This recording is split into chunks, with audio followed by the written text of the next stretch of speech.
Assalamualaikum warahmatullahi wabarakatuh.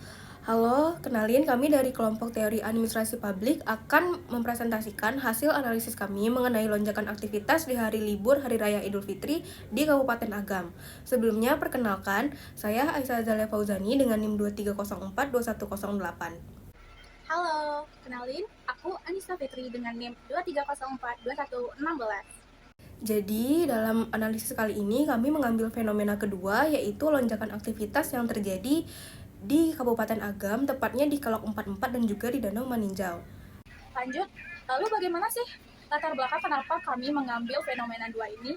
Karena fenomena peningkatan aktivitas masyarakat selama periode libur Hari Raya Idul Fitri di Sumatera Barat, khususnya di kawasan Danau Maninjau, Kabupaten Agam, menunjukkan dinamika sosial dan ekonomi yang signifikan. Lonjakan jumlah pengunjung, baik pengunjung lokal maupun perantau, memberikan tantangan dalam pengelolaan lalu lintas dan fasilitas umum yang dapat berdampak pada pengalaman dan citra daerah. Lalu, apa sih teori atau konsep yang kami gunakan untuk menganalisis fenomena dua ini? Dalam analisis kali ini, kami mengambil fenomena yang kedua yang berkaitan dengan lonjakan jumlah pengunjung pada saat libur Hari Raya Idul Fitri di Kelok 44 menuju wilayah Danau Maninjau. Kami menganalisis fenomena ini menggunakan beberapa teori atau konsep yang termasuk dalam administrasi publik, seperti teori birokrasi dari Max Weber dan juga prinsip-prinsip manajemen menurut Henry Fayol. Analisis pertama merupakan teori birokrasi. Jadi, birokrasi merupakan suatu hubungan kolektif bagi hubungan pejabat, suatu kelompok yang terbentuk yang pekerjaan dan pengaruhnya dalam semua jenis organisasi. Yang artinya, birokrasi adalah sekelompok orang yang melaksanakan pekerjaan atau tindakan yang berdasarkan pada prosedur dan aturan-aturan yang sudah ditetapkan. Pada fenomena ini, terdapat peningkatan aktivitas masyarakat yang luar biasa dan disinilah peran birokrasi menjadi krusial. Semestinya, institusi seperti Dinas Perhubungan yang ada di daerah tersebut bisa berfungsi sebagai otoritas dan mampu menyediakan informasi dan sumber daya untuk meminimalisir kebingungan yang dirasakan oleh para masyarakat dan juga pengunjung yang berkunjung ke daerah tersebut. Tapi sebagaimana yang sudah dilihat, kualitas pelayanan mereka tampaknya kurang memadai dengan petugas yang terbatas dan juga informasi mengenai tempat pariwisata yang tidak disampaikan secara optimal.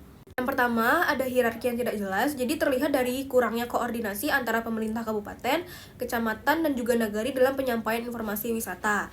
Yang kedua, ada pembagian kerja yang tidak optimal, yaitu jumlah petugas dinas perhubungan dan kepolisian yang terbatas di sekitar Jalan Kelok 44 yang berbanding terbalik dengan volume kendaraannya. Dan ini bertentangan dengan prinsip spesialisasi tugas. Selanjutnya ada sistem aturan formal yang lemah, di mana maraknya warung dadakan di pinggir jalan yang mengganggu lalu lintas, menunjukkan kurangnya penegakan peraturan tata ruang.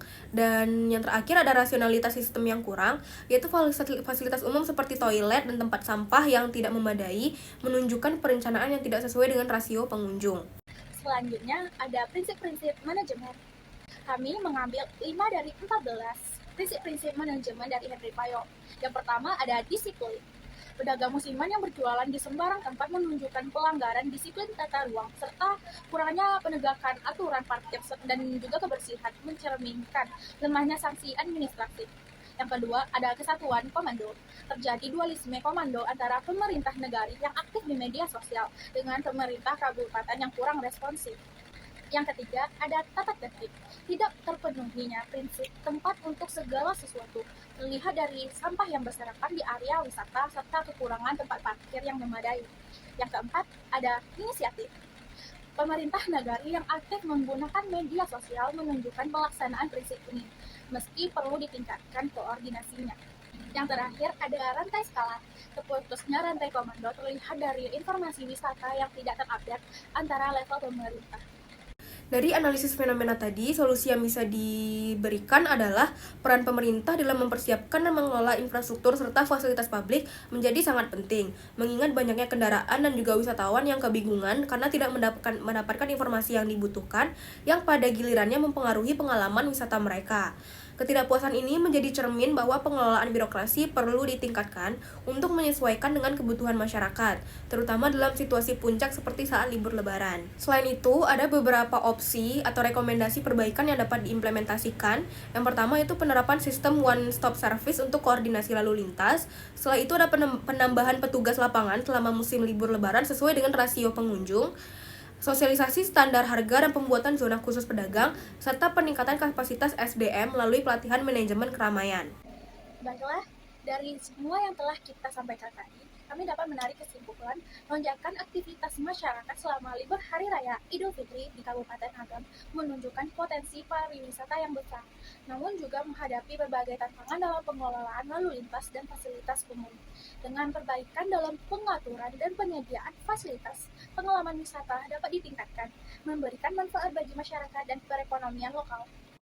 Sekian analisis fenomena dari kelompok kami. Terima kasih sudah mendengarkan. Assalamualaikum warahmatullahi wabarakatuh.